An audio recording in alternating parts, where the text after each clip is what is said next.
peux répéter avec moi, ça c'est ma Bible. Je crois qu'elle est la parole de Dieu.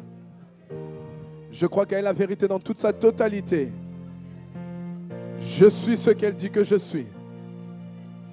Je possède ce qu'elle dit que je possède. Et je peux faire ce qu'elle dit que je peux faire. Comme je vais l'écouter ce matin, mon esprit sera nourri. Et il grandira. Je serai transformé. Je ne resterai plus jamais la même personne. Parce que cette parole est une semence incorruptible de vie. Et mon cœur, mon très cher cœur, est une terre fertile. Je produirai des fruits. Je le crois. Ainsi je l'ai déclaré. Donne-moi un meilleur amen que ton voisin. Cet amen-là n'arrive même pas au plafond. Est-ce qu'on peut donner un meilleur amen? Cet amen-là s'arrête au premier ciel. Est-ce qu'il peut transpercer et aller vers Dieu? Alléluia. Dis shalom à ton voisin. Bénis-le. Dis-lui qu'il est beau ce matin. Dis-lui qu'elle est belle ce matin. Dis-lui tu es très charmant ce matin. On peut prendre place en même temps? On peut prendre place? Tu lui dis, tu es très... je suis dans la joie de te voir. Dis-lui ça. Voilà. Saint-Esprit, nous demandons vraiment ta grâce. J'amène toute pensée captive à l'obéissance de Christ. Au nom de Jésus. Amen. Est-ce que vous êtes en train de suivre l'enseignement que nous sommes en train de voir? Hein? Hein? Je sais que ce n'est pas le cas. Mais souvent, j'ai fait des enseignements. La semaine d'après, on avait oublié. Moi, j'ai pris le temps de réécouter. Est-ce que tu as pris le temps de réécouter? Bon, toi, non. Toi, oui, mais pas ton voisin. Alléluia. Et la semaine passée, nous avons vu le malheur qui arrive à ceux qui négligent l'œuvre de Dieu. On s'est appuyé sur la vie de Saoul, qui a lui été choisi par Dieu, mais malgré qu'il a été choisi par Dieu, il a servi avec négligence. Alléluia. Dis à ton voisin, il a servi avec négligence. Dis-lui, toi ne sers pas avec négligence. Et nous sommes vraiment bénis. J'espère que cet enseignement, je pourrai le faire seulement aujourd'hui, et parce que j'ai d'autres choses à parler, la semaine prochaine, ainsi de suite. Aujourd'hui, j'aimerais parler sur le serviteur qui remet son âme à Dieu. Le serviteur loyal remet son âme à Dieu. Le serviteur loyal remet son âme à Dieu. Je vais vous citer deux phrases de deux hommes qui parlent des obstacles qu'une âme a. C'est un certain C.S. Lewis qui dit « Plus nous écartons du chemin ce que nous appelons nous-mêmes et laissons Dieu nous prendre en main, plus nous devenons vraiment nous-mêmes. » Autrement dit, plus tu n'es plus toi, plus tu t'abandonnes et plus tu laisses Dieu prendre possession de toi, plus tu deviens toi-même. Mes amis, ce corps est une enveloppe. Ce corps n'est pas réellement nous. Parce que le véritable toi est créé à l'image et à la ressemblance de Dieu. Alléluia. Et Lewis dit, plus on laisse Dieu prendre place, plus nous sommes moins nous et nous devenons plus lui. Un certain Andrew Murray dit, Andrew Murray en anglais, dit, il est absolument nécessaire de tout abandonner dans ses mains. Si notre cœur est prêt à le laisser faire, il n'y a aucune limite à ce que Dieu fera pour nous, ni à la bénédiction qu'il accordera. Si nous remettons tout entre ses mains, si notre cœur est prêt à le laisser faire, il n'y a aucune limite à ce que Dieu fera pour nous, ni à la bénédiction qu'il accordera. entre guillemets, plus tu le laisses faire, plus tu lui fais confiance, plus tu remets tout entre ses mains, ta bénédiction sera sans limite. Hein? J'ai dit que ta bénédiction sera sans limite. Ta bénédiction sera inarrêtable. Ta bénédiction sera sans frein. Même pas le diable pourra s'élever contre ta bénédiction. Même pas les liens de famille pourront s'élever contre ta bénédiction. Alors que je donne cette parole, que cette parole s'attache à toi, au nom de Jésus. Hébreux 12, au verset 1 à 2 dit ceci. Nous donc aussi, puisque nous sommes entourés d'une si grande nuée de témoins, rejetons tout fardeau et le péché qui nous enlace si facilement et courons avec persévérance l'épreuve qui nous est proposée. Les yeux, note avec moi les yeux fixés. Hébreux 12, 1, 2. Les yeux fixés sur Jésus, qui est le pionnier de la foi et qui la porte à son accomplissement. Au lieu de la joie qui lui était proposée, il a enduré la croix, méprisant la honte, et il s'est assis à la droite du trône de Dieu.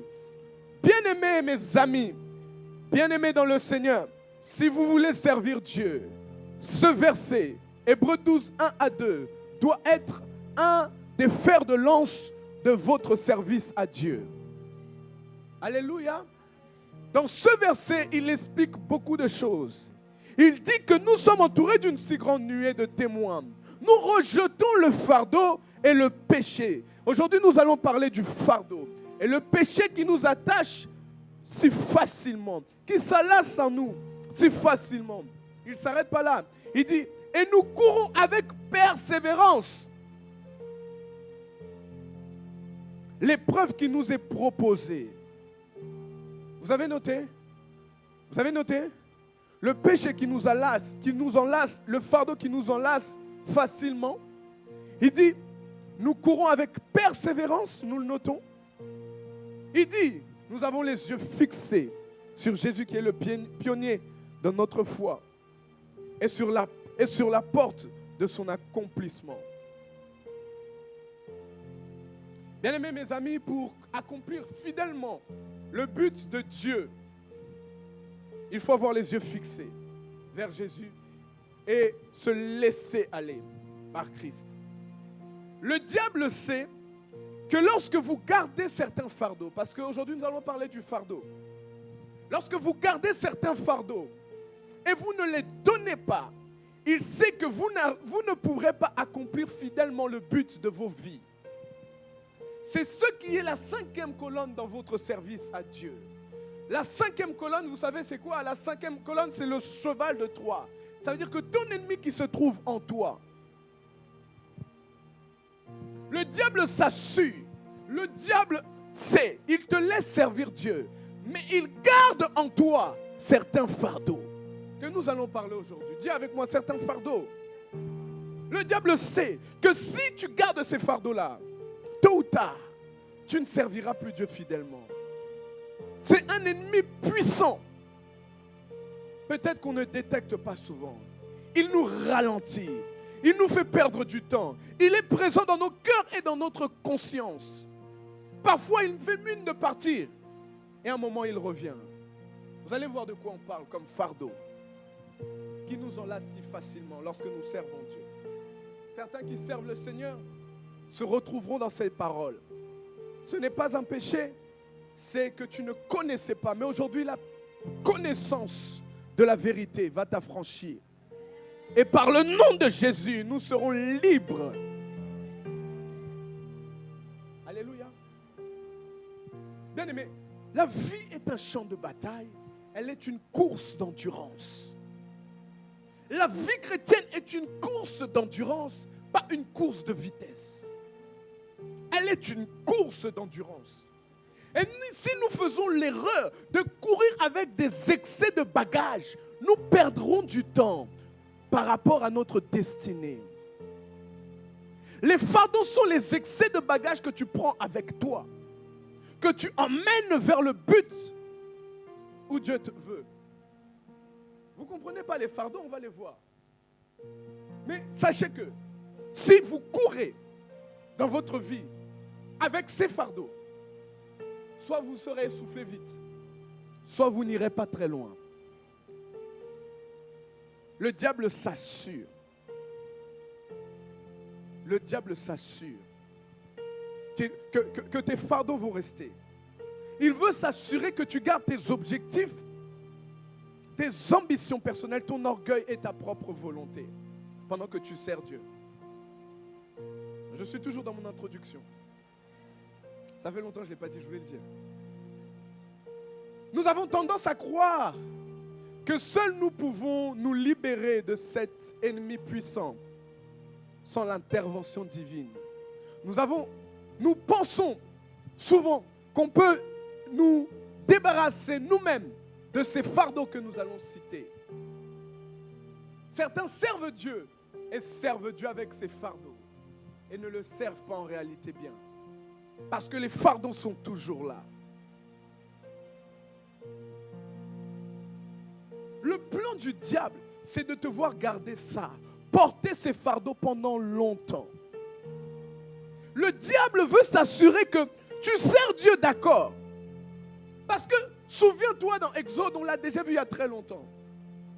Pharaon va dire, d'accord, ils vont aller servir leur Dieu. Alléluia. Mais qu'ils laissent leurs femmes ici. Ok, ils vont aller servir leur Dieu, mais qu'ils laissent leurs biens ici. Le diable parfois te laisse servir Dieu, mais il s'assure qu'en toi, il y ait des fardeaux. Mais ce matin, par le nom de Jésus, j'ai dit ce matin par le nom de Jésus-Christ, celui qui a porté nos fardeaux à la croix, ces fardeaux vont tomber. Dis à ton voisin, réjouis-toi déjà. Dis-le voisin, il faut se réjouir. Parce que ce matin, il n'a pas compris, Seigneur. Dis-le voisin, ce matin, tes fardeaux vont tomber.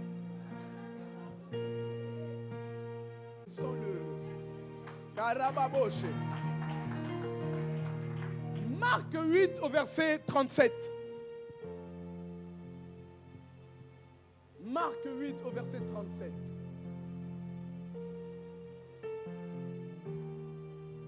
Marc 8 au verset 37, la Bible dit, 34 mes amis. La Bible dit. Puis il appela la foule avec ses disciples et il leur dit, si quelqu'un veut me suivre, si quelqu'un veut être chrétien, qu'il se renie lui-même, qu'il se charge de sa croix et qu'il me suive. Vous savez ce qui se passe? On veut suivre Christ. On se charge de la croix et on le suit. Mais on ne se renie pas nous-mêmes. Je vais vous expliquer. C'est quoi ces fardeaux?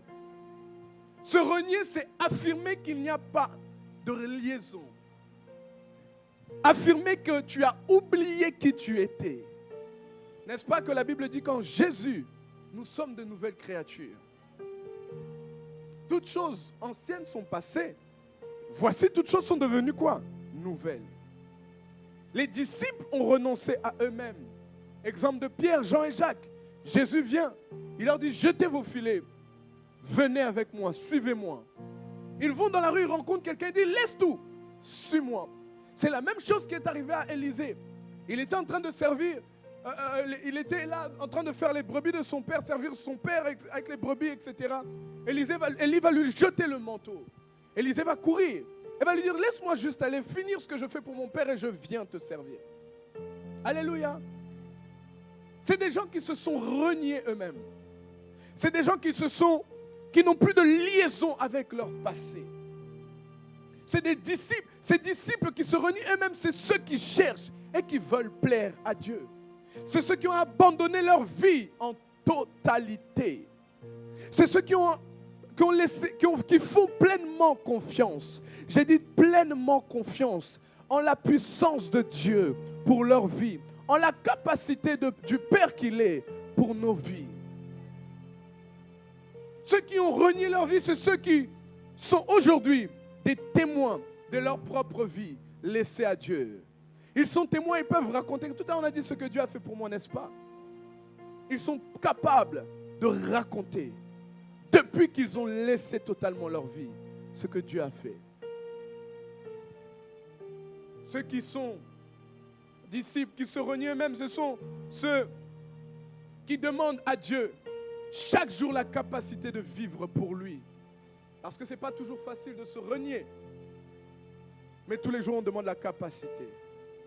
Et Satan sait, lorsque vous n'êtes pas dans le processus de la soumission, de se renier, il veut justement à vous rendre inefficace pour Dieu. Parce qu'il sait que lorsque vous ne vous reniez pas totalement, vous ne serez pas totalement efficace. Vous serez inefficace pour le but royal du royaume que Dieu a prévu pour vous. Et pour être efficace, il faut remettre à Dieu 5 choses. Et c'est là que je vais rentrer dans mon message. Il faut remettre à Dieu 5 choses. Tous ceux qui servent Dieu, tous ceux qui sont dans le processus d'aller au service de Christ, tous ceux qui sont nés de nouveau, mes amis, il y a 5 choses que vous devez impérativement remettre à Dieu. Lui donner. La première chose qu'on néglige et on pense pouvoir gérer nous-mêmes, ce sont nos soucis. Première chose, c'est remettre tes soucis à Dieu. Remets tes soucis à Dieu. Je vais vous expliquer. La Bible dit, dans Psaume 55, 23, « Décharge-toi de ton fardeau sur le Seigneur. » Psaume 55, 23. « Décharge-toi de ton fardeau sur le Seigneur, et il pourvoira à tous tes besoins. Il ne laissera jamais le juste vaciller. » C'est très grand. C'est une phrase très puissante. Il dit, décharge ton fardeau à Dieu. Au moment où tu décharges ton fardeau à Dieu, Dieu va pourvoir à tous tes besoins. Il ne laissera pas une personne juste, née de nouveau, vaciller. Et David l'a dit aussi. J'étais jeune, j'ai vieilli et jamais j'ai vu un juste abandonné. Dans le monde du travail et même lorsqu'on sert Dieu à l'église, les hommes sont anxieux dans le travail. Les hommes sont stressés. Les hommes ont peur. Ils sont angoissés. Ils sont dépassés. J'ai vu des gens servir Dieu. Servir Dieu avec la boule au ventre. Servir Dieu avec l'angoisse. Servir Dieu avec la peur. Ils sont inquiets. Ils veulent bien faire, mais ils sont anxieux. Alléluia. Même au travail, avant d'aller au travail. Moi, ça m'est arrivé quand Dieu m'avait dit de quitter. J'allais au travail avec la boule au ventre. La boule au ventre. Tu es angoissé, stressé pour servir Dieu. Tu sers Dieu avec la peur, avec le stress. Tu rumines dans toutes choses que tu fais. Vous savez pourquoi? Parce qu'en réalité, tu n'as pas déchargé tes fardeaux à Dieu. En réalité, Dieu interprète ça comment?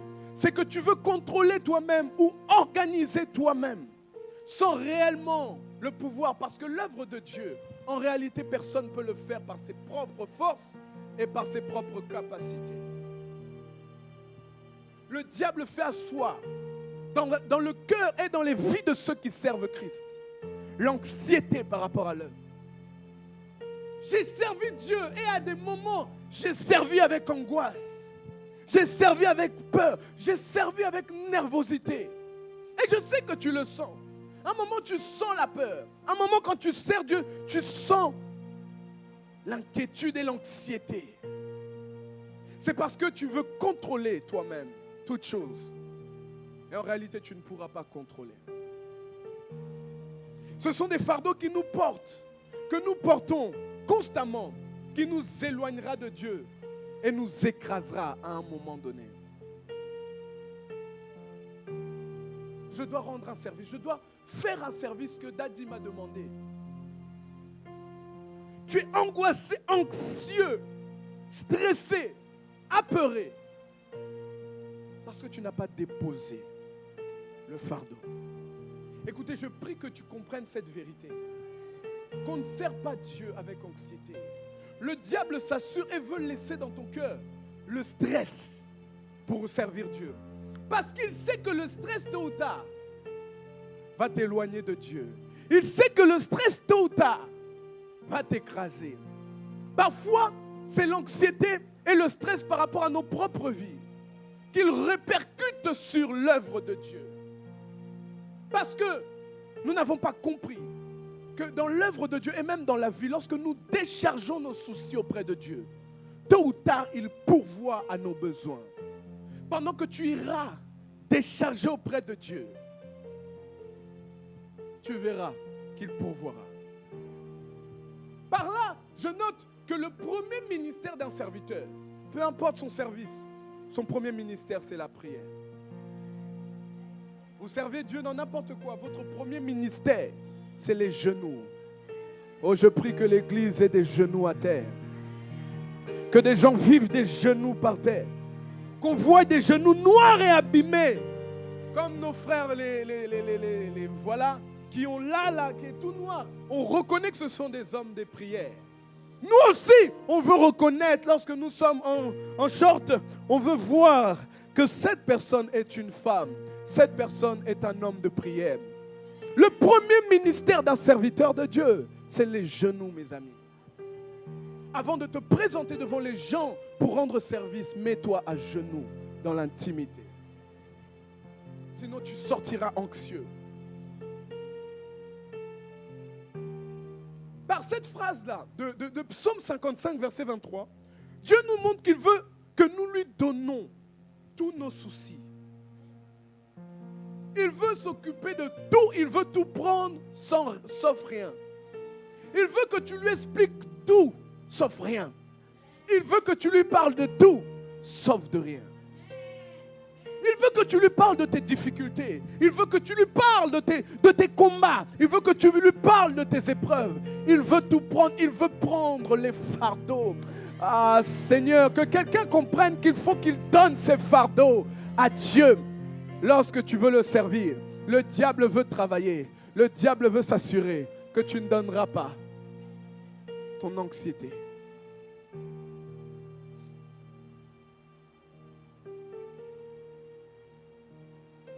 Dieu dit, apporte-moi tous tes poids. Je vais le prendre. Je les veux toutes. Vous êtes inquiet parfois pour des problèmes de santé, pour des problèmes d'argent. Vous êtes inquiet parfois pour l'œuvre de Dieu. Comment je vais faire? Je dois acheter l'eau. Je sais même pas comment ça se passe par rapport à l'eau à l'église. Je ne sais même pas qui achète, qui, quoi. Je ne sais pas. Tout ce que je sais, c'est que je trouve de l'eau ici et je bois. Alléluia. Je ne sais même pas comment ils s'organisent. Parfois, ils sont stressés, peut-être, j'en sais rien. Lorsque tu remets ton service, le premier ministère, c'est ça. Remettre tes difficultés, remettre tes inquiétudes, remettre tes fardeaux de la vie déjà que tu as tous les jours, les défis que tu as tous les jours, entre les mains de Dieu et ne plus t'en occuper. Demandez à Dieu sa direction. Demandez à Dieu sa volonté par rapport à telle chose. Quand tu veux contrôler les choses, en réalité, tu ne contrôles rien. Tu ne contrôleras rien. L'anxiété, un homme dit, l'anxiété, c'est les conséquences normales. Lorsque nous nourrissons des espoirs sans tenir compte de Dieu et de sa volonté pour nous et pour son œuvre. Quand tu sers Dieu et tu trouves de l'anxiété en toi, ce sont les conséquences normales. Parce que tu nourris des espoirs sans tenir compte de Dieu. La première chose à faire, c'est Seigneur, que veux-tu? C'est Seigneur, comment on le fait? Seigneur, pouvons-nous le faire? Et lorsque Dieu donne son aval, demande à Dieu, Seigneur, quelles sont les capacités? Donne-nous les capacités. Nous servons Dieu sans prière. Nous le servons mal. Oh, les chantres. Demandez à Dieu quelle chanson nous devons chanter. Seigneur, comment tu veux qu'on la chante? Avant de dire, Seigneur, utilise nos voix. C'est Seigneur, que veux-tu qu'on chante? Oh, les intercesseurs, avant de prier, Demandez à Dieu, que veux-tu, comment veux-tu compris? Oh, les protocoles. Demandez à Dieu comment vous voulez que vous devez être habillé. Demandez à Dieu comment vous voulez. Toute chose doit être une prière. Est-ce que vous comprenez? Quand vous ne le faites pas, l'anxiété arrive. Vous êtes anxieux, vous êtes stressé et vous vous éloignez de Dieu. Et j'ai vu des gens qui m'ont dit, l'œuvre m'a éloigné de Dieu. Ce n'est pas l'œuvre. C'est que tu as mal servi Dieu dans l'œuvre. Sa volonté à lui, c'est que tu le serves. C'est sa volonté. Mais que tu le serves bien. On veut faire par nous-mêmes. Mais on ne veut pas se laisser utiliser ni inspirer. Chaque serviteur doit rechercher la volonté du maître. Alléluia. Est-ce que vous vous souvenez où j'avais expliqué que lorsqu'on parlait de serviteur, on parlait d'esclave. Hein? En hébreu, en grec, c'est esclave. Est-ce qu'un esclave est maître de lui-même ou de ce qu'il fait comme service? Non. C'est son maître qui lui dit, aujourd'hui tu vas laver le tapis. Demain tu feras telle chose. Il ne maîtrise rien, il ne contrôle rien. C'est comme ça que Dieu veut que nous soyons pour son œuvre. Comme Joseph était un simple intendant, il est le maître. Dites Amen. Première chose, premier ministère, c'est les genoux. Deuxième chose, c'est de demander à Dieu sa sagesse. C'est de compter sur Dieu. Compter sur le Dieu fidèle et avoir confiance en lui. Compter sur lui, demander sa sagesse, demander sa capacité et avoir confiance en lui. Lorsque nous servons Dieu avec anxiété, c'est diabolique, mes amis. C'est diabolique. C'est l'œuvre de Satan. C'est l'œuvre de Satan. Quand celui qui est privilégié de servir Dieu est paniqué, stressé, dépassé, surpassé, surmonté, submergé, et il se retrouve loin du Seigneur, c'était l'œuvre de Satan pour l'écarter du chemin de sa destinée. Refusez d'être anxieux et commencez à remettre vos défis entre les mains de Dieu et avoir confiance au Seigneur par rapport à l'œuvre. Lorsque tu as confiance, après, regarde-le agir. Tu vas voir que Dieu lui-même va trouver des solutions. A plus B, C, tac, tac. Tu ne comprends pas, lui-même s'occupe du reste. Au nom de Jésus.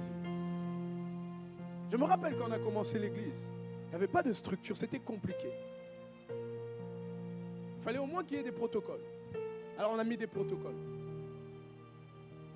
Bon, on n'avait pas d'intégration, on n'avait pas de... Et j'étais stressé pour l'œuvre. Et j'ai longtemps, vous le savez, longtemps j'ai dit, Seigneur, c'est un piège de ministère. Hein. Ce n'est pas un cadeau, c'est un cadeau empoisonné. Je me suis repenti parce que Dieu m'a dit que ce n'était pas bien. Alléluia. Lorsque maintenant, j'ai arrêté de stresser, j'ai arrêté de mettre mon cœur et être là et être...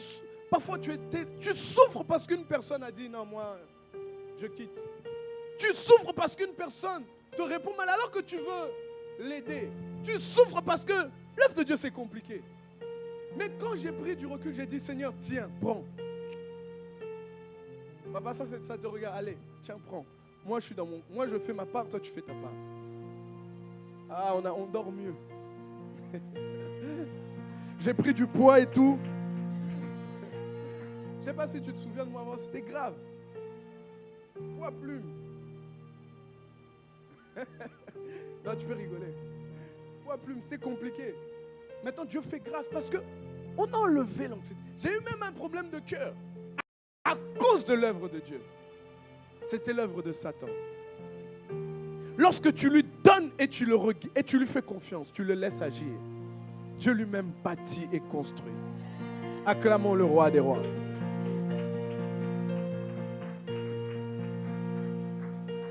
Deuxième chose.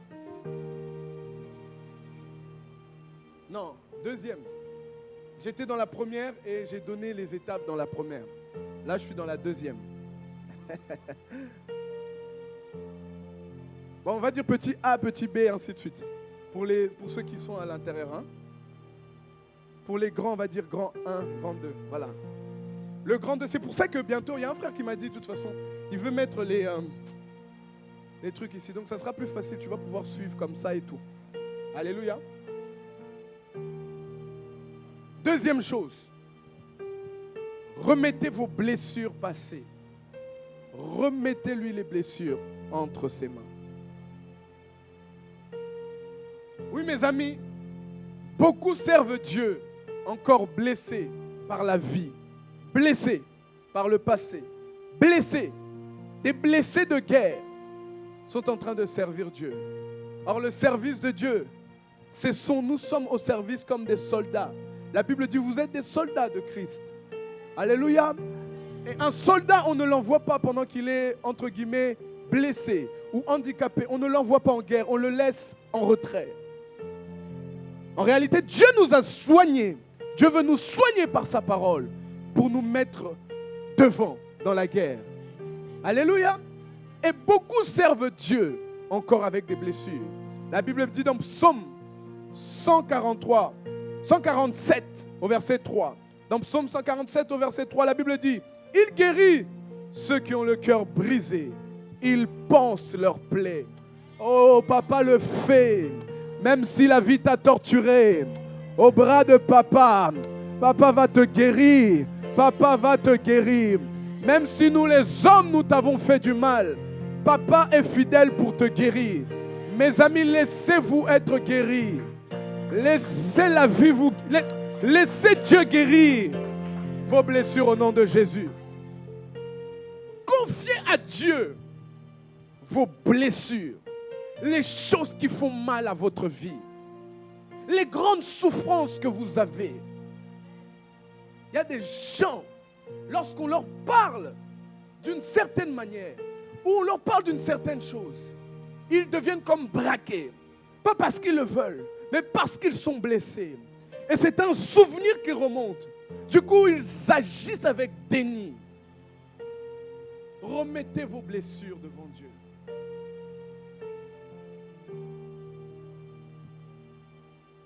Quelqu'un vous aurait peut-être blessé tellement profondément. Il y a des gens qui ont été blessés profondément, abusés par la vie, abusés même par une personne. Aujourd'hui, tu es comme tu le détestes. Cette souffrance est en train de contrôler ta vie. Cette souffrance te contrôle. Lorsqu'on revient sur cette histoire, tu es comme quelqu'un de touché et... Vous savez, quand on touche sur une blessure, cette blessure, la douleur revient. En image, en... Je ne sais comment expliquer, parce que la douleur n'est pas cicatrisée. Et vous vous dites, je ne voudrais jamais revoir cette personne, ou je ne voudrais jamais ressembler à cette personne. Vous nourrissez de l'amertume. Et cette amertume finira par vous faire ressembler à la personne que vous détestez. J'ai vu des fils qui ne voulaient pas ressembler à leur père, parce que leur père avait tellement mal fait. Leur père les avait tellement fait souffrir. Et finalement, ils ont été comme lui. Parce qu'ils ont nourri l'amertume. L'amertume est la porte par laquelle le diable et les démons passent pour détruire votre destinée. Je parle de la destinée. Je ne parle pas d'autre chose. Une personne qui est blessée vit encore dans le passé. Une personne qui est guérie peut parler facilement de ce qui a fait mal à sa vie. Peut l'expliquer et témoigner devant les hommes. Et dire que maintenant Christ m'a fait du bien, je peux avancer. Il y a des hommes qui vous ont fait souffrir. Il y a des gens qui vous ont fait du mal. Et quand vous servez Dieu avec ça, vous n'allez pas comprendre. Le diable va vous utiliser pour détruire l'œuvre, pour avoir certaines réactions et certaines choses. C'est pour ça qu'il faut être guéri. Dis à ton voisin, il faut être guéri. Et dis-lui, première chose à faire, c'est écrire ces blessures. Écrivez-les. Écrivez. Écrivez. Gravez-le. Écrivez. Telle personne m'a fait ça. J'ai eu mal au cœur. Mon ami, David dit, ceux qui mangeaient à ma table m'ont poignardé. Écrivez ces choses. Ma propre sœur, ma propre mère, mon propre père, mon cousin, ma cousine, mon sang, mes amis, mon entourage. Écrivez-les, mes amis. Nous servons Dieu. Nous pensons nous-mêmes pouvoir guérir de nos soucis et de guérir de nos blessures. Alors qu'on doit tout remettre à Dieu pour servir Dieu. Dieu dit, venez à moi, vous toutes chargés et quoi? Fatigués. Je donnerai du repos à vos âmes. Ton âme n'est pas en repos lorsque tu es encore blessé par la vie. Ton âme n'est pas en repos lorsque la vie te fait encore mal. Malgré que tu sers Dieu, tu ne vas pas bien le servir parce que tu es encore blessé. Ah, c'est pour ça que beaucoup de gens servent Dieu et sont en larmes et il y a des scandales parce qu'ils sont encore blessés par la vie. Mais s'il ne serait pas blessé, ce sera un champion de Jésus. S'il ne serait plus blessé, ce sera un champion de Christ. On chanterait ses louanges. On parlera de ce que Dieu fait au travers de lui. Ah, je prophétise pour quelqu'un ce matin. On parlera de ce que Dieu fait avec toi. On parlera de ce que Dieu fait pour toi parce que tu n'es plus blessé par la vie. La vie ne te fait plus de mal. Le passé est passé. Dis à ton voisin, prends ton passé, laisse-le au passé. Dis-le, prends ton passé. Dis-le, mon ami. Ah, toi aussi t'es blessé, on dirait. Lui aussi il est blessé. Dis-le, mon ami, prends ton passé. Remets-le au passé. Quand tu conduis la voiture et tu regardes souvent derrière, tu vas faire un accident devant. Quand tu prends la voiture et tu avances et tu regardes souvent derrière, tu ne sais pas où tu vas. Tu ne sais pas où tu vas. Tu vas te cogner. Laisse-le passer au passé. Il y a des blessures qui contrôlent certaines personnes. Le Saint-Esprit ne le contrôle pas. Les hommes de Dieu, les prédications ne changent rien. Parce qu'il n'a pas remis ses blessures. Récemment, dans les cours particuliers, j'ai dit aux gens, bon, sortez vos blessures, parlez de vos blessures. Vous avez une semaine. Il faut voir, les gens ont pleuré, parlé avec stress. Il y en a qui n'arrivaient pas à parler parce que la blessure était encore là. Alléluia. Lorsqu'on va servir Dieu sans nos blessures, on va servir Dieu sérieusement. On sera des champions. Imaginez-vous toute l'église, tous autant que vous êtes. Vous servez Dieu ensemble avec nous. Tous autant que vous êtes, on sert tous Dieu ensemble. Guéris par Jésus. Nous avons déposé nos fardeaux, nos soucis à Jésus. Christ est vainqueur serait autre. Mais je sais qu'on part vers cette dimension. J'arrête ici ou je continue? Non, j'arrête ou je continue? Est-ce qu'on peut acclamer le Seigneur?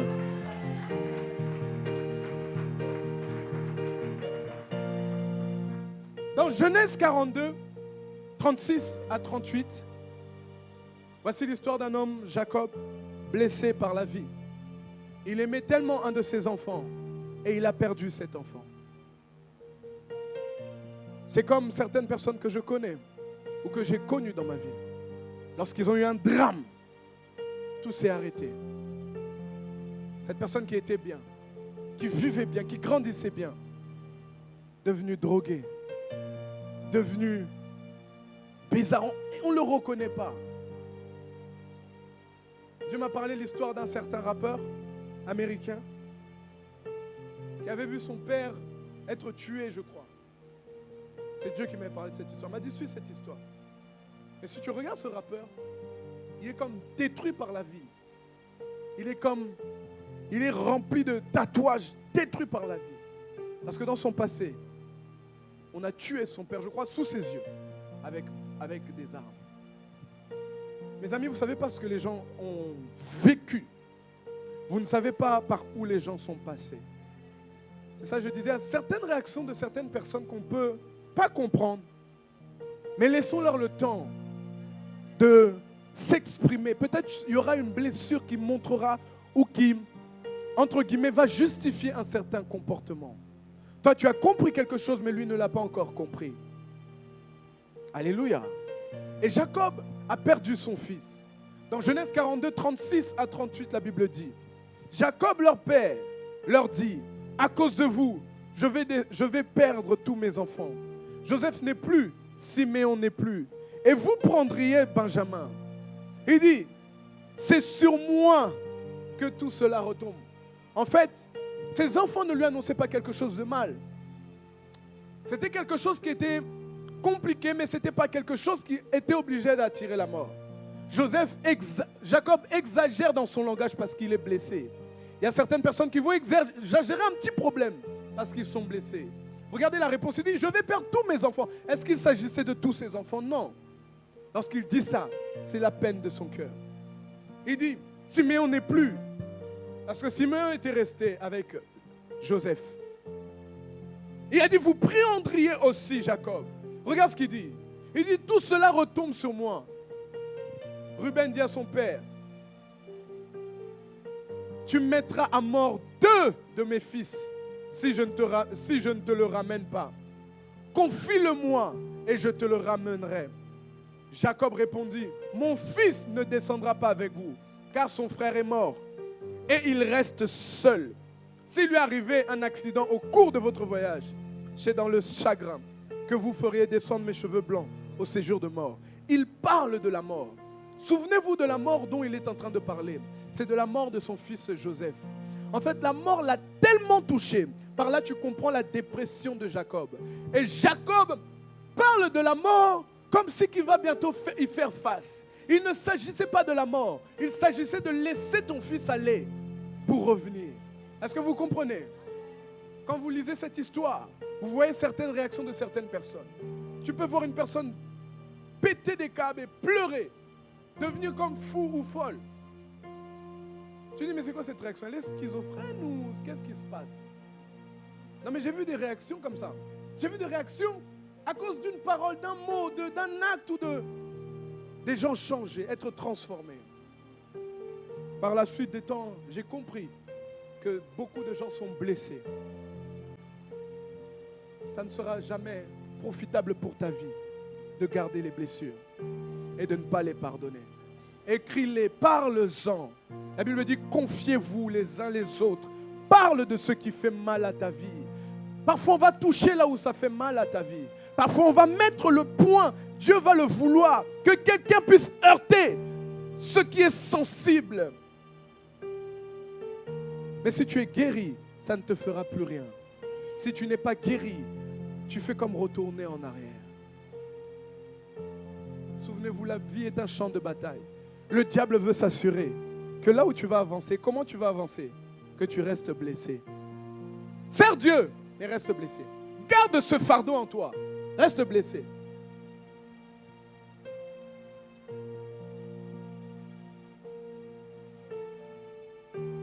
Il sait qu'il contrôle encore ta vie quand tu es blessé.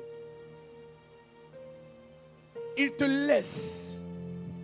Bien-aimés, mes amis, ne laissez pas votre passé, vos cicatrices, et même ces personnes qui vous ont fait du mal, gâcher votre avenir avec Dieu. Note-le, parce que lorsque tu ne pardonnes pas, lorsque tu n'as pas oublié, ces mêmes personnes que soi-disant tu détestes ou tu haïs ont trop d'importance dans ta vie. Et ils sont en train de gâcher votre avenir. Ils sont en train de gâcher votre demain. Peu importe ce qu'on t'a fait, peu importe la difficulté, la dimension. Parce qu'on peut trouver des excuses, mais devant Dieu, il n'y a pas d'excuses. Parce que la Bible dit, il guérit les cœurs brisés, il pense les blessures. Ce matin, Dieu va guérir Dieu va guérir ton cœur. Dieu va penser tes blessures. Et même si la vie t'a mis des coups, tu rendras à Satan ce qu'il t'a mis au nom de Jésus. Ne le laissez pas vous ralentir.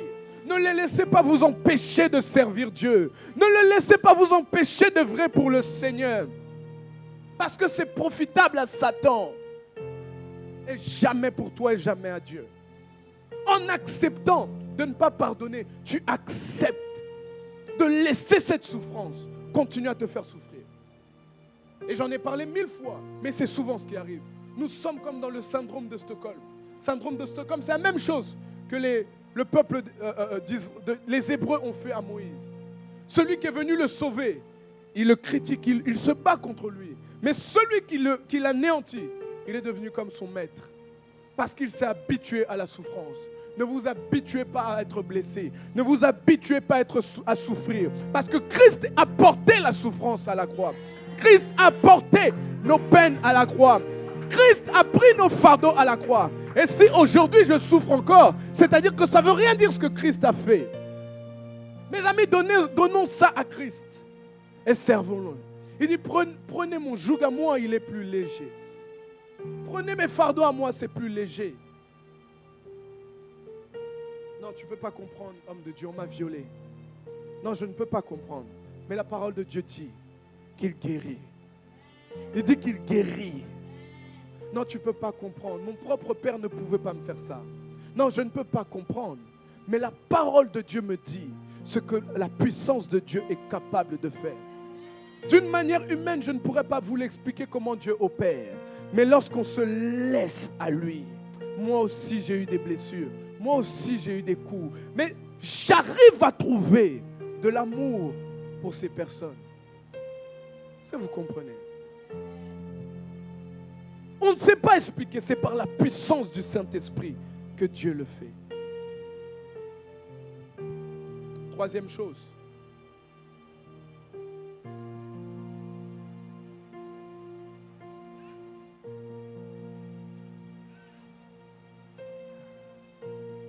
Oui, alléluia. Ô Père, que Dieu fasse une opération dans ton cœur. Parce que je suis en train de voir une opération. C'est de remettre, c'est de lui faire confiance. Lorsque tu lui remets, tu l'écris, tu en parles et tu pries pour ça. Alléluia. Pendant que tu lui laisses, tu lui donnes, Dieu prend cela. Et Dieu fait un travail. Par sa puissance. Mes amis, ne contrôle plus. Laisse-toi aller. Laisse-toi aller. Le Saint-Esprit est si merveilleux. C'est un joug que tu portes qui est si lourd. Une blessure qui est si lourde. Et si tu ne laisses pas Dieu prendre place et te guérir, le diable va continuer à contrôler. Il y a des gens qui sont contrôlés par des esprits mauvais à cause des blessures. La vie est un champ de bataille. La vie est une course. Croyez-moi, avec Dieu, nous ferons des exploits. Mais laissons-nous être guéris. Laissons-nous être guéris. Alléluia. On ne peut pas comprendre ceux qui se suicident. Mais s'ils se suicident, c'est qu'ils en ont eu marre. C'est qu'ils sont arrivés à la fin. Je ne sais pas ce que tu traverses ou quelle blessure tu as encore aujourd'hui.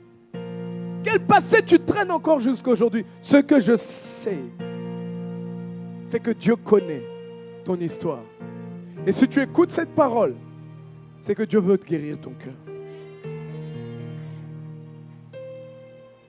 Troisième chose, mes amis.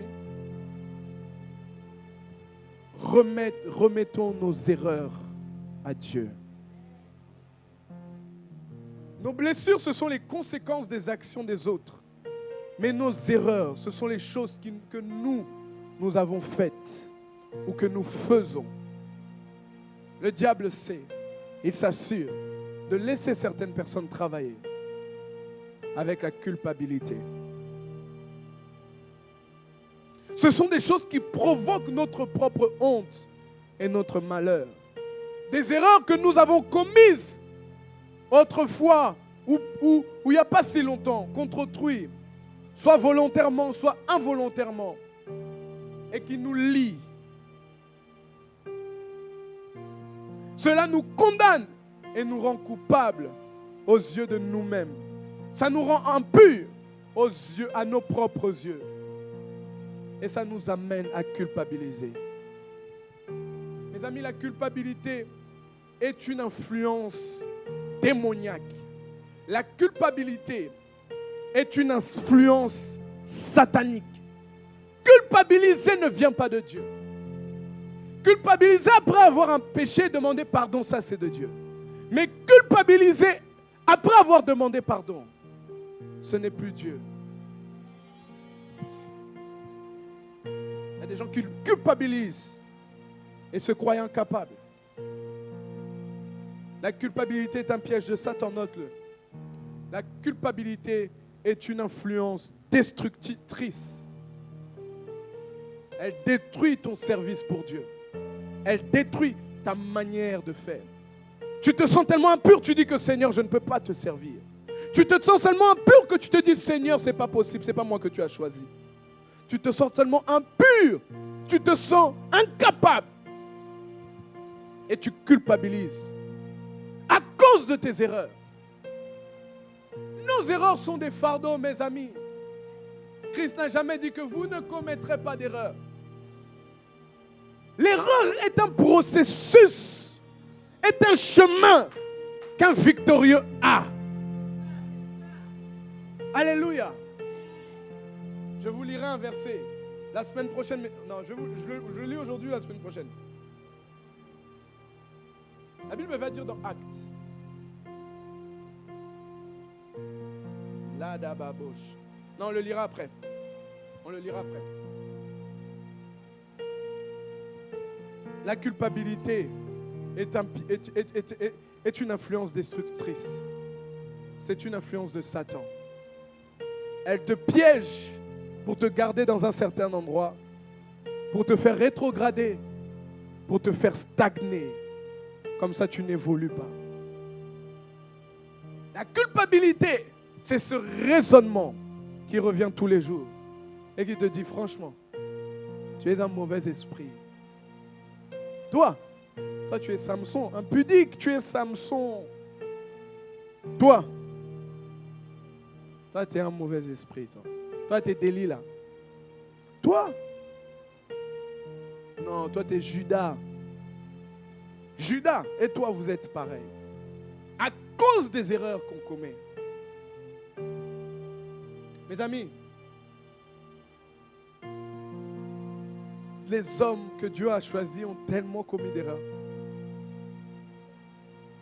Tellement commis d'erreurs. Alléluia. On va lire dans Matthieu 27, 3 à 5. Matthieu 27, 3 à 5. Une personne qui a tellement culpabilisé qu'il s'est donné la mort. La Bible dit, voyant qu'il avait été condamné, Judas, qui l'avait livré, fut pris de remords et rapporta les 30 pièces d'argent aux grands prêtres et aux anciens, en disant, j'ai péché en livrant le sang innocent. Il répondit, que nous importe, c'est ton affaire. La Bible dit, Judas jeta les pièces d'argent dans le sanctuaire et s'éloigna pour aller se pendre. Il est parti se suicider parce qu'il ne pouvait pas accepter d'avoir répandu le sang innocent. Peut-être que tu vas dire que ce n'est pas grave, c'est bien fait pour lui, parce qu'on ne trahit pas Christ. Mais sans Judas, aujourd'hui, est-ce que tu aurais eu le pardon des péchés? Je n'acclame pas Judas, mais je dis qu'il culpabilisait. La culpabilité l'a amené à se suicider. Le diable nous amène à faire des erreurs, ou même la vie fera qu'on fasse des erreurs parce qu'on ne connaît pas ou on ne sait pas, involontairement ou volontairement. Mais quand nous restons culpabilisés, quand nous restons dans la culpabilité, cela plaît à Satan. Et Satan est joyeux et dans la joie. Mes amis, la personne à ne pas rendre heureuse, c'est bien lui. Plaît à tout le monde sauf à lui. Lorsque tu culpabilises, il est content. Et Dieu est attristé. L'autre sens, c'est commettre l'erreur et de rester dans un déni ou l'orgueil. Se trouver des excuses et ne pas avouer à Dieu. Être dans le « je m'en fous ». Cela peut montrer deux choses. Une personne blessée qui est dans le déni et fait des erreurs aux autres et ne demande pas pardon. Les choses à faire, mes amis, lorsqu'on pêche ou lorsqu'on fait des erreurs, c'est de les remettre devant Dieu. C'est de les confesser à Dieu. C'est de les confesser à qui on peut les confesser. Aux saints à l'église, de les confesser et demander pardon. 1 Jean 1, 8, 10, la Bible dit. 1 Jean 1, 8, 10, la Bible dit. Si nous disons que nous n'avons pas péché, nous nous égarons nous-mêmes. Ça, c'est une personne qui ne reconnaît pas ses erreurs. Une personne qui ne reconnaît pas avoir fait d'erreur. Une personne qui est juste à ses yeux. Une personne qui est dans l'orgueil total et dans le déni. Il est dans l'autre sens de la culpabilité. Je ne sais pas comment on dit. Il dit que si nous ne reconnaissons pas nos péchés, nous nous égarons nous-mêmes. La vérité n'est pas en nous. Si nous reconnaissons, au contraire, celui qui culpabilise, qui reconnaît, il est juste et digne de confiance. Il nous pardonnera nos péchés. Et là, tu reçois le pardon. Et là, tu ne culpabilises plus. Tu ne te vois plus pareil. Tu te vois autrement. Tu lui fais confiance. Dans toutes les choses, lorsqu'on lui remet, faisons-lui confiance. J'ai remis mes soucis à Dieu, je lui fais confiance. J'ai remis mes blessures à Dieu, je lui fais confiance. J'ai remis mes erreurs à Dieu, je lui fais quoi? Il dit, il nous pardonnera et nous purifiera de toute injustice. Si nous disons que nous n'avons pas péché, nous faisons de lui un menteur. Et sa parole n'est pas en nous. Une personne qui ne reconnaît pas ses erreurs, sa parole n'est pas en lui. La parole de Dieu te poussera à reconnaître tes erreurs. Parce qu'au moment où tu reconnais tes erreurs, le sang de Jésus te justifie. Le sang de Jésus ne justifie pas ceux qui n'ont pas d'erreur. Il justifie les erreurs. Psaume 10, 3 à 6, la Bible dit, « Car le méchant est fier de ce qu'il désire. Le profiteur maudit et bafoue le Seigneur. Le méchant dit avec arrogance, il ne punit pas. Il n'y a pas de Dieu. Voilà toute son astuce. Ses voies réussissent en tout temps. Tes jugements sont trop hauts pour l'atteindre. Tous ses adversaires, il leur souffle dessus. Il se dit, je ne vacillerai pas. De génération en génération, je serai à l'abri du malheur. Il se trompe. Une personne qui reste... J'ai vu des gens qui reconnaissaient leurs erreurs, mais j'ai vu des gens qui n'ont jamais tort. J'ai vu des gens qui n'ont jamais tort. Jusqu'à ça m'a fait mal. Je me dis, Seigneur, il n'a jamais tort à ce point. Lorsque une personne se comporte comme ça, la parole de Dieu n'est pas en lui. Alléluia.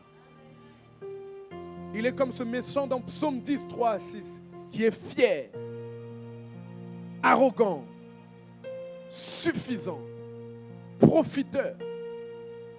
Tu peux culpabiliser, être bloqué par ton propre orgueil, ta propre fierté, pour reconnaître et renoncer, pour te rabaisser, pour confesser, pour réparer.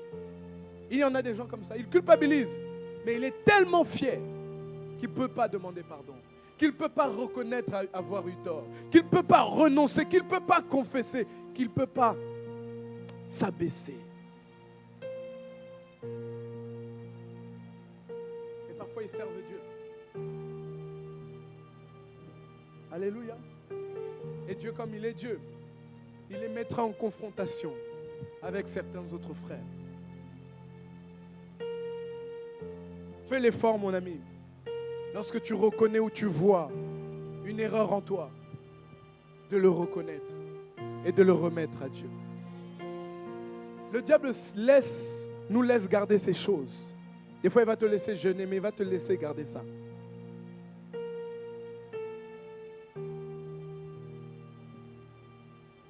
Il y a des gens qui choisissent de mourir avec le fait d'avoir raison. Moi, je ne dirai jamais j'ai tort jusqu'à ce que je meure. Il y a des gens comme ça. Jusqu'à ce qu'il meure, il n'aura jamais tort. Mais la Bible dit que la parole de Dieu n'est pas en lui. Il ne connaît pas Dieu. Nous qui connaissons Dieu, nous reconnaissons que nous avons beaucoup d'erreurs. Ah, est-ce que tu as des erreurs? Moi j'en ai. Qui a des erreurs? Lève les mains. Qui a des erreurs? Celui qui n'en a pas vraiment, c'est un champion. Il faut qu'il nous donne ses erreurs.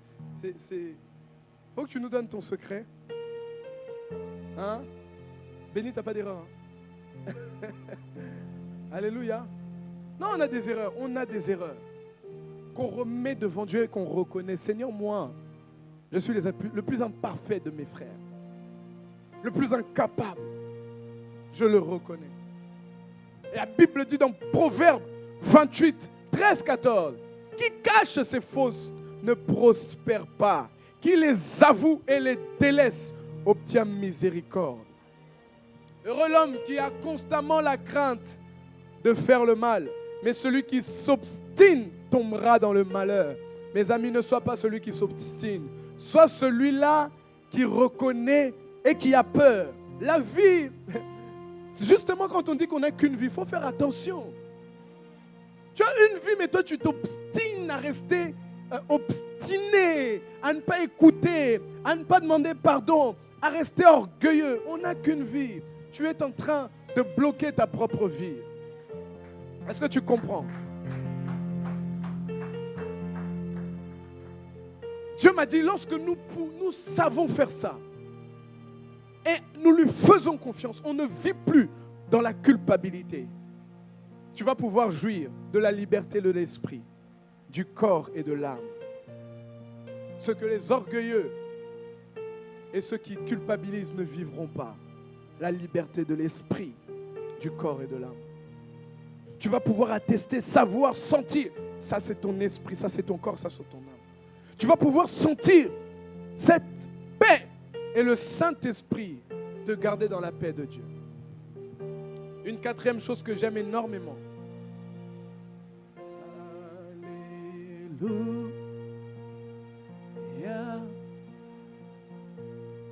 Oh, alléluia.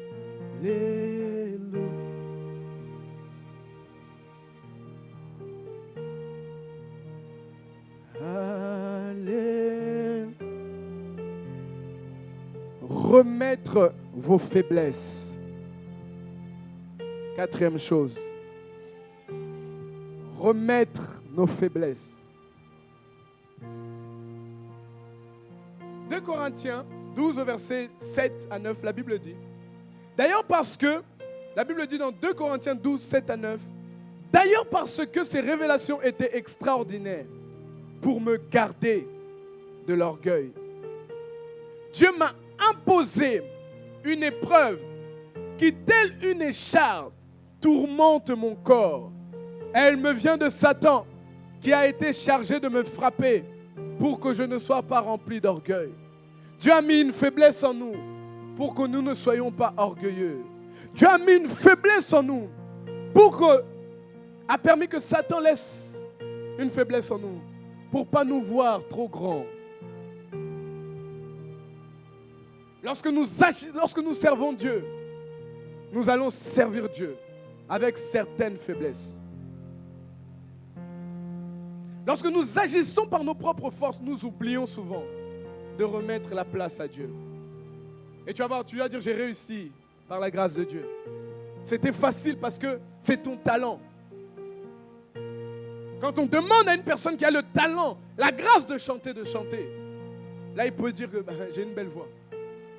Mais lorsqu'on demande à une personne de travailler sa voix, et que ce n'est pas son, comment on peut dire ce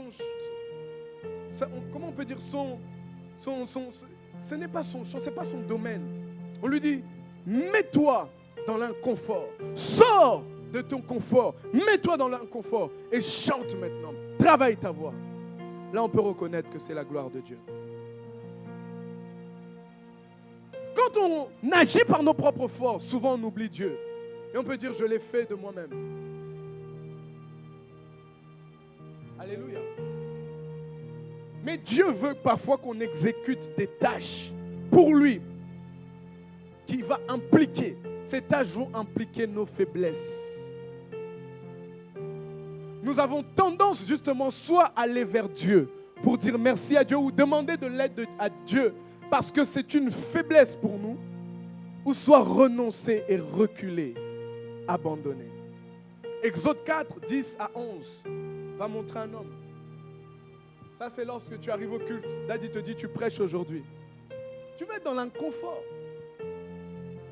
Mais Dieu aime cela. Exode 4, 10 à 11. La Bible dit, de grâce, Seigneur, dit Moïse, je n'ai pas la parole facile. Cela ne date ni d'hier, ni d'avant-hier. C'est-à-dire, ce n'est pas d'aujourd'hui que je n'ai pas la langue facile. Ni du moment même que tu as commencé à me parler. J'ai la bouche et la langue embarrassées. c'est une faiblesse pour lui. L'Éternel lui répondit, qui a doté l'homme d'une bouche? Qui le rend muet ou sourd, voyant ou aveugle? N'est-ce pas moi l'Éternel? Maintenant donc, vas-y, je serai moi-même avec ta bouche et je n'indiquerai pas ce que tu devras. Je t'indiquerai ce que tu devras dire. Dieu va se présenter face à Jérémie et va dire à Jérémie, Jérémie, tu es le prophète que j'ai établi. La Bible dit dans la version de Semeur, Jérémie va dire, je ne suis qu'un simple adolescent. Dieu lui dit, ne dis pas que tu es un adolescent. Dieu choisit des gens faibles pour glorifier son nom. J'ai dit Dieu choisit des faibles pour glorifier son nom.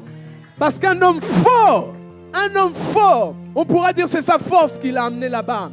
Un homme qui a des connaissances et des richesses, on pourra dire c'est ses connaissances et ses richesses. Mais lorsqu'un homme n'a rien, il n'a que des faiblesses. Dieu prend et le glorifie, c'est pour son nom. C'est pour son nom. Je prie que Dieu utilise tes faiblesses pour glorifier son nom. Vous savez, Dieu aime ça. Il aime utiliser nos faiblesses pour glorifier son nom. Depuis toujours, Dieu a utilisé les faiblesses pour sa gloire. Si nous n'avions pas de défaut, où serait la victoire pour Dieu? Comment on pourrait dire quelque chose de beau sort-il de Nazareth? La Bible va poser la question. Est-ce que quelque chose de beau peut sortir de Nazareth? À Nazareth, il peut y avoir quelque chose de beau qui sort. Ce n'est pas possible. Dieu a pris quelqu'un de Nazareth pour l'élever dans les hauteurs du pays. La Bible dit du fumier, il prend l'indigent pour le faire asseoir avec les grands. Oh, j'aime la parole de Dieu. Dieu aime la faiblesse. Parce que par la faiblesse, tu ne vas pas te glorifier. Tu vas dire qu'en réalité, c'est que la grâce. J'ai demandé à des gens, comment tu as fait pour réussir?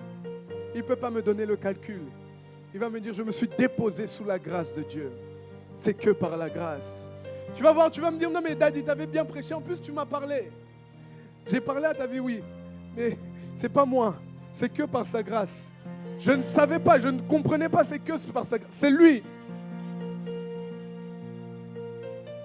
Que par sa grâce. La Bible va dire dans Proverbe 30, verset 26, c'est choquant. Il dit, les damans qui n'ont guère de force, mais qui établissent leur demeure dans les rochers. Qui est ton rocher? Sur quoi tu établis ta demeure? Sur quoi tu établis ta force? La Bible dit que les damans n'ont pas de force, mais ils établissent leur demeure sur les rochers. Autrement dit, une personne qui n'a pas de capacité, qui n'a pas de force et qui est faible, il établit sa force sur le rocher de vie, qui est Jésus-Christ de Nazareth. Alléluia. Dis à ton voisin, Dieu a besoin de tes faiblesses pour glorifier son nom. Je vais vous raconter une histoire vraie d'un homme de Dieu. Il y a un homme de Dieu qui a une très grande église. Cet homme de Dieu, c'est un grand prédicateur. À chaque fois qu'il veut prêcher pour une conférence ou pour un culte, il a ce que tout prédicateur ressent avant la prédication, une adrénaline, c'est pas un stress, c'est une certaine pression. Mais lui, il est allergique à cette pression. Du coup, ça le rend comme aveugle. Donc du coup, avant de prêcher à chaque fois, il est un peu aveugle. Vous voyez? Mais lorsqu'il va prêcher, Dieu touche des vies et des gens se sentent concernés par la parole. La lumière éclaire et jaillit dans leur cœur. Ils sont bénis. Les gens disent que non, tu prêches bien. Mais lui, il dit que ce n'est pas lui. Parce que lui, à chaque fois qu'il vient à la chair, il devient comme aveugle. Un peu au début, parce qu'il sent l'adrénaline. Il sent et il est allergique à ça. On pourrait dire que Dieu n'a pas choisi cet homme. Cet homme est plein de... Comment il peut choisir un homme qui ne peut pas faire face peut-être à la pression, à la foule? Il sent l'adrénaline et il est allergique à ça. Bien aimé, le choix de Dieu n'a rien à voir avec la pensée ou la logique humaine. C'est une logique qu'on ne peut pas calculer. C'est un calcul de Dieu. My God. La Bible dit que Jacob était dans le ventre de sa mère, il n'avait rien fait encore, que Dieu l'avait déjà choisi. J'aimerais t'annoncer une bonne nouvelle, c'est comme toi, mon ami. Tu n'avais rien choisi, tu n'avais rien fait, mais Dieu t'avait déjà choisi. Dieu t'avait déjà connu et Dieu t'avait déjà sélectionné. J'aimerais te dire que même pendant que tu grandissais, il voyait tes erreurs, il voyait tes imperfections, il voyait tes fautes. Mais Dieu a quand même choisi de te garder. À qui est-ce que je parle? Un homme comme moi, un frère à moi, qui est plein de faiblesses et de défauts. Je veux parler à une personne incapable, que Dieu rend capable. Vous voulez être trop fort, mais lorsque vous êtes trop fort, vous êtes en train de vous glorifier vous-même et vous ne laissez pas la place à Dieu. Une personne qui n'est pas assez forte et qui est très faible. La Bible dit Paul, c'est dans mes faiblesses que je me glorifie en réalité. Parce que je ne pourrais pas dire que c'est moi. C'est celui-là qui m'a appelé, qui m'a choisi. Quand vous servez Dieu, Dieu utilisera vos faiblesses. Que ce soit dans cette église ou dans n'importe quelle église, ce sont les lois de Dieu. Alléluia. Il faut savoir que sans la force de Dieu, tu ne peux pas accomplir et faire des choses. Il ne se glorifiera pas au travers de ta vie. Dieu se glorifie au travers de nos faiblesses. Et nous en avons tellement. Une personne faible va aller devant Dieu et va dire à Dieu, Seigneur, je ne sais pas, je ne peux pas. Comme Paul, qui avait ce fardeau, il était bossu. Il dit qu'il a demandé à Dieu de lui ôter ça. Dieu lui dit, sa grâce suffit. Il a compris qu'en réalité, Dieu veut glorifier son nom. Moïse ne savait pas parler. Il dit à Dieu, Seigneur, même aujourd'hui, je ne sais pas parler, moi. Moi, je ne sais pas parler. Et c'est moi que tu choisis pour parler. Oh. Il y a des gens qui savent parler. Comme dans la Bible, je crois que la Bible parle d'un Ananias qui était éloquent. Mais un homme comme Moïse qui n'est pas éloquent, qui ne sait même pas parler, lui, il s'énerve, il tape direct. Il a tué même quelqu'un. Lui, il bagarre. Il ne sait pas parler, il n'a pas de tempérament. Dieu le choisit. Un orgueilleux comme Pierre. Sanguin. Dieu le choisit. Ah. Seigneur, tu prends des gens comme ça. C'est des gens comme ça que tu choisis. Des gens bien faibles comme ça. Alléluia. C'est comme ça qu'il va se glorifier. Dis-le par mes faiblesses. Par mes faiblesses, Dieu se glorifiera. Dieu promet de se servir de nos faiblesses pour bénir les autres et pour glorifier son nom. Remets-lui à l'encontre de toute logique humaine. Remets-lui tes faiblesses. Remets-lui entre ses mains. Et compte sur sa confiance. Compte sur lui, sur sa puissance et sa grâce pour t'aider. Lorsqu'on sert Dieu, on se pose beaucoup de questions. Je suis faible. Je ne pourrais pas. Comment je vais faire ainsi de suite? Remettons devant lui questions. Attendons de lui. Vous savez, le seul obstacle dans nos faiblesses, c'est notre propre volonté.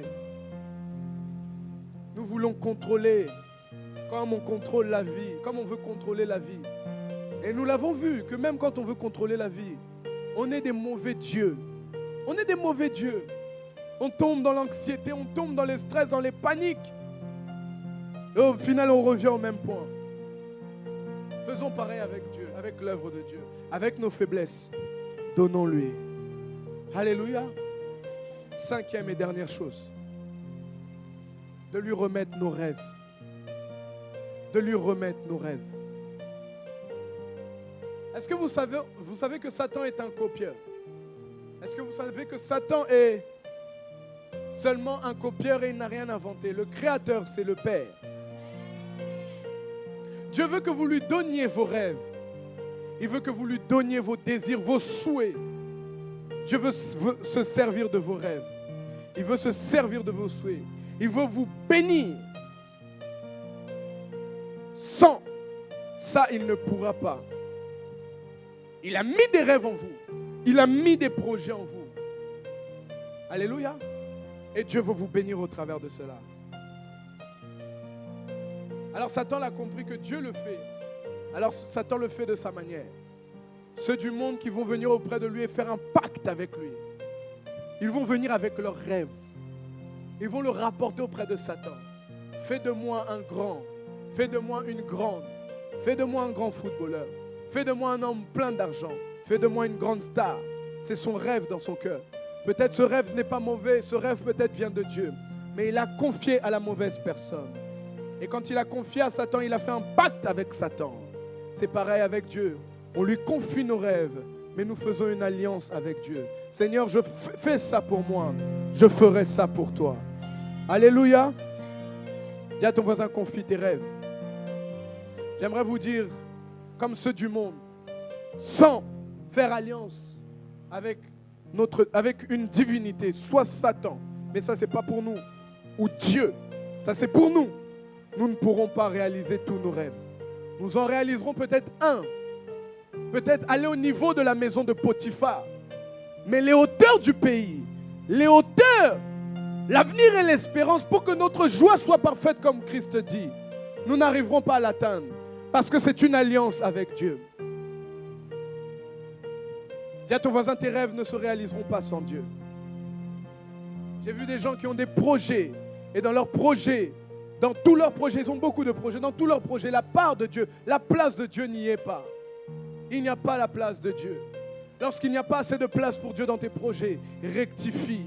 Il y a trop pour toi et peu pour Dieu. Tu veux beaucoup pour toi et rien pour Dieu. Tu ne pourras pas le faire. Tu ne pourras pas le faire. Tu ne pourras pas. Satan te mettra des bâtons dans les roues. Remets tes rêves, remets tes projets et demande à Dieu qu'est-ce qu'il en pense. Demande à Dieu d'ajouter sa part pour que ce soit les rêves de Dieu pour lui et tes rêves ensemble vous cohabitez et vous puissiez avancer. Proverbe 3, 5 à 6, la Bible dit: mets ta confiance en l'Éternel de tout ton cœur. Ne te repose pas sur ta propre intelligence. Tiens compte de lui pour tout ce que tu entreprends et il te conduira sur le droit chemin. Je vous avais parlé d'un homme qui a mis plusieurs années à construire. Il avait les diplômes, il avait l'intelligence, la sagesse. Il a mis plusieurs années, il a mis 1 an ou 2 ans à monter un dossier pour prendre un financement d'un projet glorieux qui va changer l'avenir. Cet homme-là était un chrétien. Il est parti présenter ses projets à la banque. Aucune banque n'a accepté. Pourquoi? Parce que les entités spirituelles ont bloqué ses rêves. Les liens de famille ont bloqué ses rêves. Et il n'a pas pu les réaliser. C'est ça les conséquences d'avoir des projets sans Dieu. Des projets en dehors de Dieu.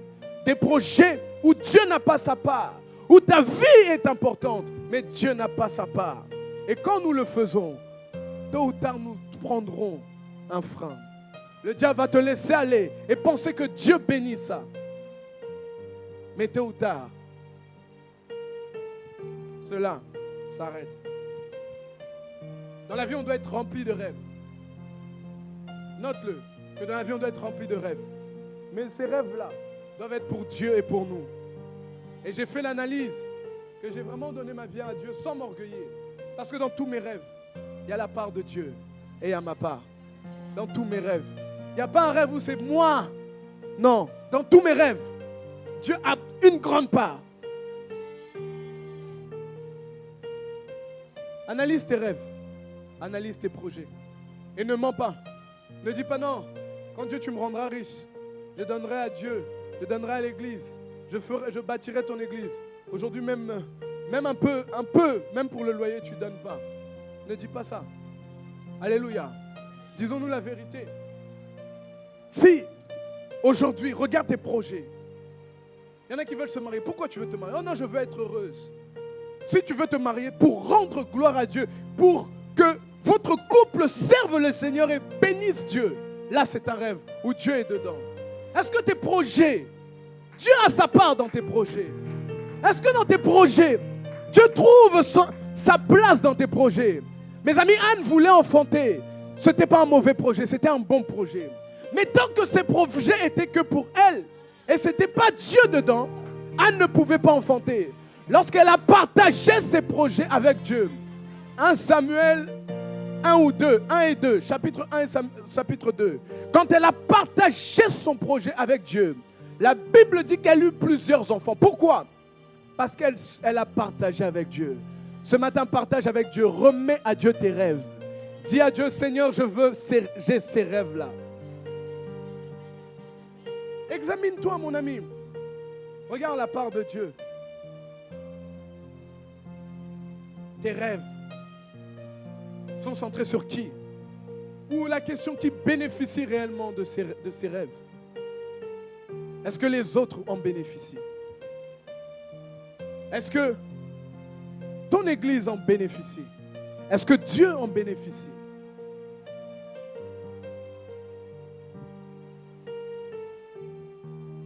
Tes rêves et tes désirs sont centrés sur toi-même. Comment Dieu va mettre sa main? Dieu ne met pas sa main.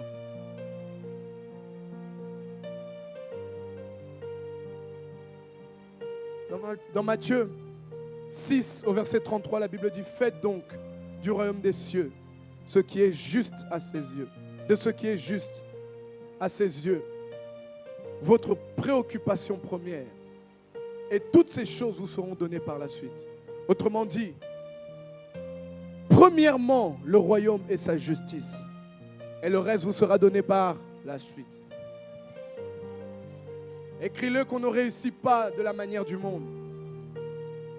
Quand on est chrétien, on réussit pour Dieu et avec Dieu. C'est ce que la Bible dit. C'est ce que la Bible dit. Mes amis, ça sert à quoi d'être chrétien et avoir une vie ordinaire? Ça sert à quoi d'être chrétien et avoir une vie banale? Ça sert à quoi d'être chrétien et de vivre une vie comme les païens? La Bible dit, vous êtes des dieux, mais vous mourrez. Vous mourrez comme des hommes. Je suis en train de vous prêcher un Dieu qui vous amène dans les hauteurs du pays, qui vous donne les extrémités de la terre en possession. Je suis en train de parler des rêves qui toucheront les extrémités de la terre. Je suis en train de parler d'un Dieu qui veut rendre votre vie parfaite. C'est ce qu'il dit. Il dit, demandez-moi afin que votre joie soit quoi?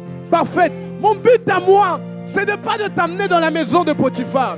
Mon projet à moi, c'est de t'emmener loin dans tes rêves. Dans tes rêves. La Bible parle de ce que l'homme n'a pas pensé, ce qui n'est pas monté dans le cœur d'un homme. Si toi tu t'arrêtes à là, moi je ne vois pas ça pour toi. Je vois les hauteurs pour toi. Je vois les sommets pour toi. Je vois les grandes choses. Et ce n'est pas de l'orgueil. Nous avons un grand Dieu. Et la Bible dit, ton Dieu ordonne que tu sois puissant. Vous savez ce que ça veut dire? Ils sont trop calmes. Je suis en train de leur lancer des bénédictions, Seigneur. La Bible dit, ton Dieu ordonne que tu sois puissant. Quand on parle de puissance, on parle d'une personne qui dégage un aura. Sa vie, il est respecté. Lorsqu'il parle, les hommes, les cieux, la terre, le monde spirituel et le monde invisible obéissent. Quand on parle d'un homme puissant, on dit, ton Dieu, trouve-moi ce verset, Dimitri, ton Dieu ordonne que tu sois puissant. Parce que lorsque tu es puissant, tu glorifies Jésus maintenant. Mon projet à moi, c'est de t'emmener dans les hauteurs de la spiritualité. Pour que tu domines avec Christ et pour qu'on dise que Christ est Dieu. Lorsqu'on va voir ta vie, on va dire non, Dieu existe. Lorsqu'on va voir ton mariage, on va dire que non, Dieu existe. Lorsqu'on verra tes enfants, on va dire que Dieu existe. Lorsqu'on verra tes finances, on verra ton entreprise, on verra tes jumeaux, on dira que Dieu existe. Surtout lorsqu'on va se rappeler d'où Dieu t'a enlevé. Et où Dieu, où Dieu t'emmène, on dira que Dieu existe. C'est mon projet à moi. Mon projet, c'est que tu ne t'arrêtes pas là. C'est que si on cite les millionnaires, ton nom soit cité. Si on cite les hommes et les femmes puissantes, ton nom soit cité. Vas-y, dis. C'est quoi le verset? Psaume 68. J'entends rien. Psaume 68. Psaume 68 au verset 28. Lis. Je lis la parole. Yes. Ton Dieu ordonne que tu sois puissant. Pause.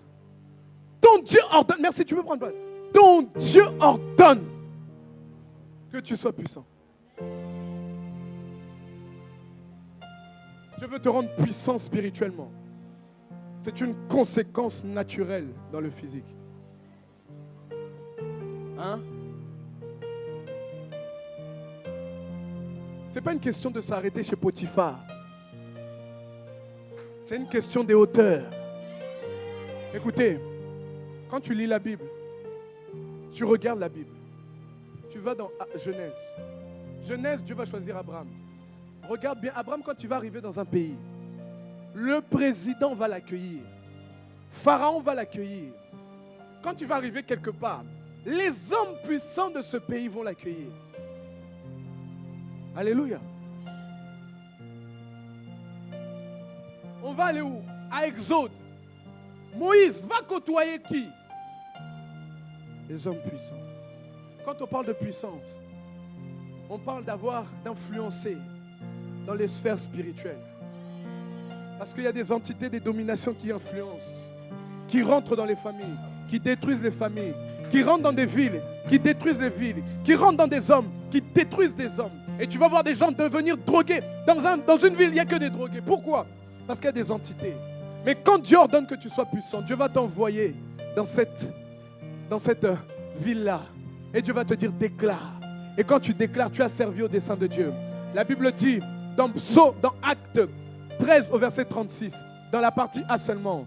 Pourtant, David, après avoir en son temps contribué à l'accomplissement du plan de Dieu, tu es un instrument qui doit contribuer à l'accomplissement du plan de Dieu.